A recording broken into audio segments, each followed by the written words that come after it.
quelque chose d'essentiel a été retiré de notre histoire spirituelle, et si je vous disais que, d'une certaine manière, il tient dans un verre, cela pourrait paraître extravagant. Pourtant, avant le doute, écoutez, ce que je nomme la boisson n'est pas une potion magique. C'est un acte du soir, un rituel simple et intentionnel conçu pour faciliter l'accès à une mémoire intérieure. Si ce sujet résonne en vous, écrivez « reconnaissance » dans les commentaires et restez avec moi jusqu'au bout. Vous arrivez ici comme beaucoup d'autres, curieux, fatigués peut-être, attirés par l'idée qu'il existe une autre façon de se souvenir. Ces textes oubliés, découverts au siècle dernier dans des jarres de Nag Hammadi, et parmi eux des fragments comme l'Évangile de Philippe, ont été mis à l'écart par les institutions dominantes. Ils racontent une lecture différente de l'origine humaine, l'idée que nous venons d'une source primordiale, la monade, et que nous portons, en nous, des étincelles dispersées de cette source. Ces récits sont minoritaires, marginaux, et c'est important que je le dise d'emblée. Ce que je vous présente relève d'une tradition gnostique et expérimentale, pas d'un consensus théologique ou scientifique. Pour comprendre pourquoi un geste aussi simple que boire une tisane pourrait avoir un effet, il faut saisir rapidement la cosmologie qui sous-tend cette pratique. Imaginez une source unique, silencieuse, intense, la monade, dont la lumière s'est fragmentée. Ces fragments, nos âmes éparses, se trouvent désormais enveloppés dans une réalité façonnée par un artisan inférieur, le démiurge. Autour de cette figure gravitent des entités que certains textes nomment archontes, force de contrôle et de distraction. Leur rôle, dans ces récits, est de maintenir l'oubli, brouiller la mémoire, saturer l'attention, rendre le monde plus dense que la lumière qui l'habite. Ceci posé, la question est simple. Comment rétablir un contact, même minime, avec la source? La tradition gnostique que je partage vous propose de commencer par le corps. Le corps est ici une preuve douce, un miroir que l'esprit peut vérifier. Il existe, dans ce cadre, ce qu'on appelle 3 marques, des points de contact où la mémoire s'exprime plus facilement si on l'invite correctement. Je vais vous guider pas à pas. Ce sont des repères pratiques, non des diagnostics. Prenez votre temps. Lisez d'abord, puis pratiquez quand vous vous sentez prêt. La première marque, la base du crâne. Placez vos 2 mains derrière la tête, juste à l'endroit où le cuir chevelu rencontre la nuque. Sentir cette jonction? Il y a souvent une petite dépression, une texture différente, un point d'origine. Fermez les yeux. Respirez profondément 3 fois.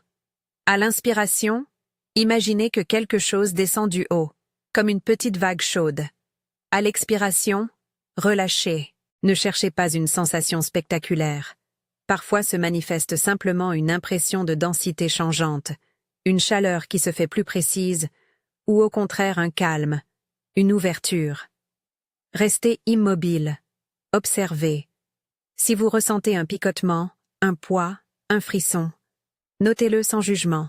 Si rien ne vient, c'est aussi une information. Votre corps a son propre tempo.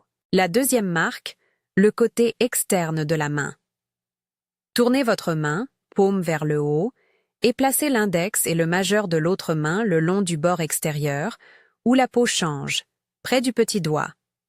C'est une zone souvent négligée, pourtant sensible. Posez-y une légère pression, comme si vous appuyiez sur une clé. Encore une fois, respirez lentement. Écoutez. Vous pouvez découvrir une fine ligne, une tension, une sensation de chaleur qui circule. Cela parle de perception. Comment vous prenez contact avec le monde? Restez 3 à 5 respirations, puis passez à la main opposée. La troisième marque, le centre du sternum, au milieu de la poitrine. Trouvez l'os du sternum. Placez-y la paume de votre main, sans serrer. C'est souvent le lieu où l'intention se rassemble, le lieu du cœur vu comme centre énergétique. Ici, la sensation attendue est souvent un léger battement de profondeur, un apaisement, une petite expansion. Si la poitrine se détend, si le souffle devient plus long, vous êtes en train d'ouvrir un canal pour la mémoire. Restez. Laissez ce point être le point d'ancrage de votre attention. À chaque point, prenez le temps de répéter intérieurement, en silence, une courte observation. Ici, Maintenant, je sens. Nul impératif, simplement une reconnaissance. Ces repères corporels sont des invitations à l'écoute. Ils vous donnent un terrain neutre pour tester si quelque chose en vous se remémore, sans imposer un récit. Sachez d'emblée que lorsque l'on commence ce travail, des résistances surgiront. Elles ont une nature presque comique. Des pensées rapides, des jugements, des interruptions. Ça marche? C'est ridicule. Je suis fatigué. Comme si une voix interne efforçait de vous détourner. Dans le langage des textes, ce sont les archontes opérant sur la psyché. Mais nommer cette dynamique ne lui donne pas plus de pouvoir. Observez-la. Quand une pensée de sabotage apparaît, ne la combattez pas. Accueillez-la comme une nuée passagère. Dites intérieurement « Merci, je t'ai remarqué » et ramenez doucement votre attention à la marque. Cette attitude d'observateur, détaché mais présent, affaiblit l'effet des interruptions. Elles perdent leur charge exactement parce qu'on cesse de leur répondre. C'est ici que la boisson entre en scène. Le titre de cette vidéo n'a pas été choisi pour distraire. La boisson que je vous propose est un support, un rituel qui aide à établir une atmosphère, un cadrage intentionnel. Elle prépare le corps à la rêverie, apaise le système nerveux et sert d'encor symbolique pour votre volonté de vous souvenir. Je répète, il ne s'agit pas d'un produit miracle. C'est un geste humain et cultivé, proche d'une poignée de traditions populaires.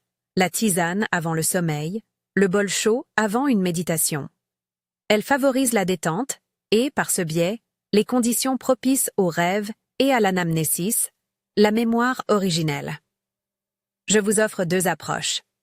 Choisissez celle qui vous convient. Option A. La boisson comme métaphore. Si vous préférez travailler uniquement sur l'intention, utilisez de l'eau chaude.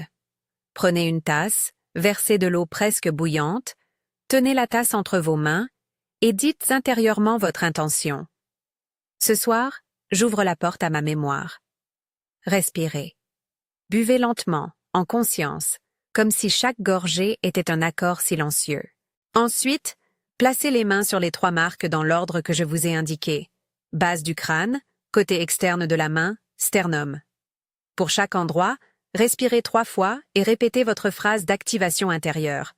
Je reviens sur la formule plus bas. C'est simple, symbolique, puissant parce qu'il engage le corps et l'intention. Option B. La boisson pratique. Si vous voulez un support plus tangible, voici une tisane douce et sûre, simple à préparer. Ingrédients. Fleurs de camomille, quelques fleurs de lavande ou de verveine, éventuellement une cuillère de miel si vous le souhaitez, et de l'eau chaude. Quantité. Pour une tasse de 200-300 ml, une cuillerée légère de camomille, une pincée de lavande, une petite cuillère de miel.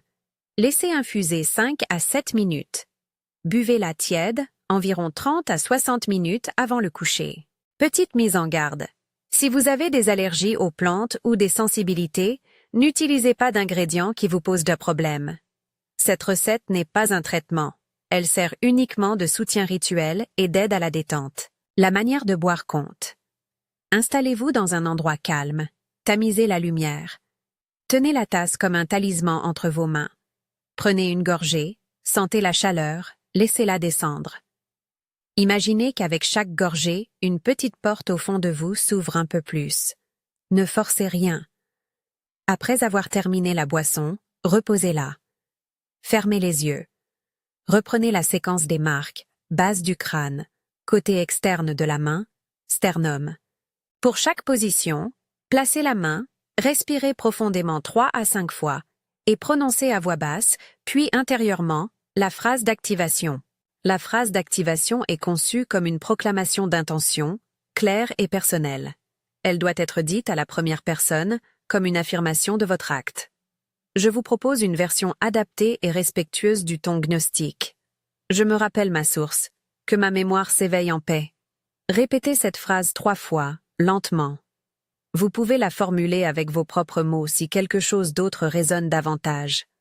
L'important est la sincérité et la focalisation. Cette déclaration n'est pas une incantation qui garantit un résultat. C'est un acte psychocorporel qui oriente votre attention vers l'anamnésis.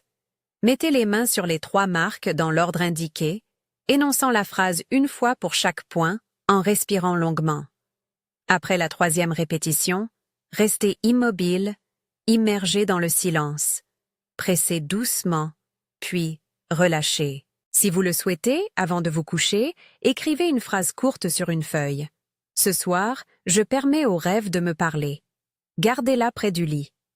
Cette simple formalité augmente la probabilité que votre attention se tourne vers l'expérience onirique. Combien de temps faut-il consacrer à ce rituel? Prévoyez une demi-heure environ. La boisson, la séquence des marques, la répétition de la phrase et un moment de silence, 20 à 30 minutes suffisent pour créer l'espace nécessaire.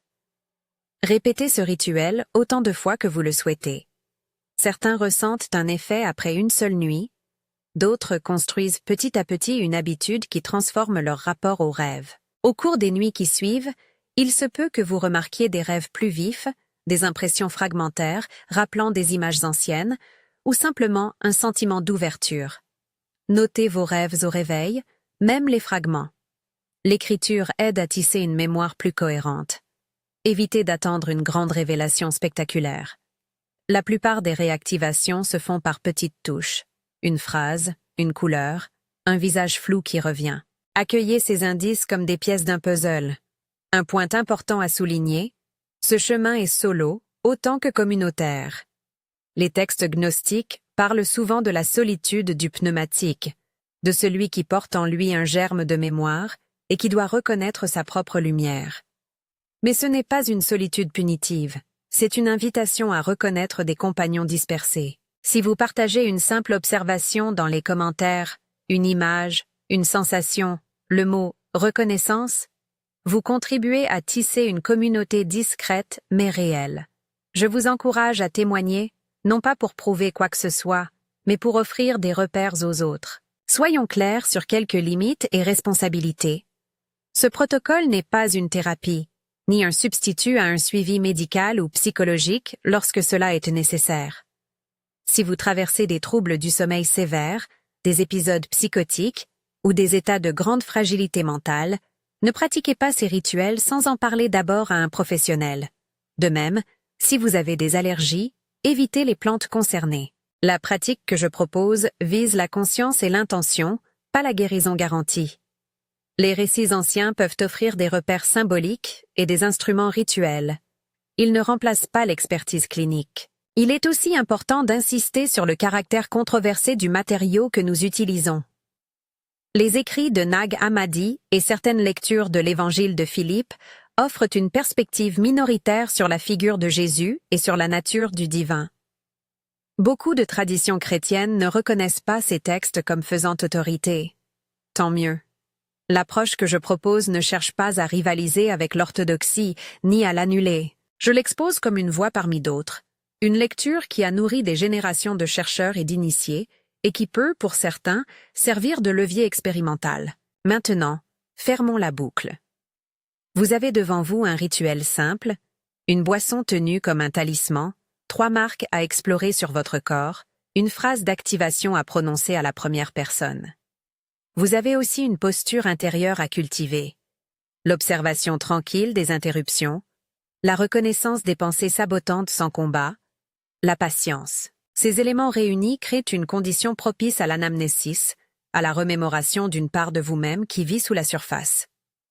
Avant de conclure, un dernier conseil pratique, répétez ce rituel pendant au moins 1 semaine pour commencer. La répétition crée l'empreinte. Notez vos rêves dans un carnet, même lorsqu'ils paraissent insignifiants. Si vous ressentez des images, des impressions ou des mots répétitifs, elles ont souvent quelque chose à dire. Partagez, si cela vous convient, un fragment en commentaire. Il n'est pas question ici de vérité universelle, mais de signes. Si ce chemin vous intéresse, abonnez-vous et revenez. Je publierai d'autres pratiques pour approfondir le contact avec l'anamnésis et pour explorer d'autres gestes corporels. Et surtout, dites-nous en commentaire ce que vous avez ressenti. Reconnaissance, si cela a trouvé un écho, ou simplement un mot, une image. Vos retours nourrissent ce réseau de mémoire partagée. Je termine en vous rappelant que personne ne détient la clé définitive. Les textes que nous consultons ont été marginalisés pour des raisons historiques complexes. Ils nous offrent cependant des outils symboliques puissants, des récits, des gestes, des mots. La boisson dont je parle est un outil humble, un soutien pour l'attention et le corps. Si vous la laissez faire son travail discret, elle peut vous conduire vers des nuits où vos rêves deviennent, enfin, des lieux de rendez-vous avec quelque chose de plus ancien que le monde ordinaire. Note au scénariste, ce script est conçu pour respecter une longueur située entre 18 635 et 27 952 caractères.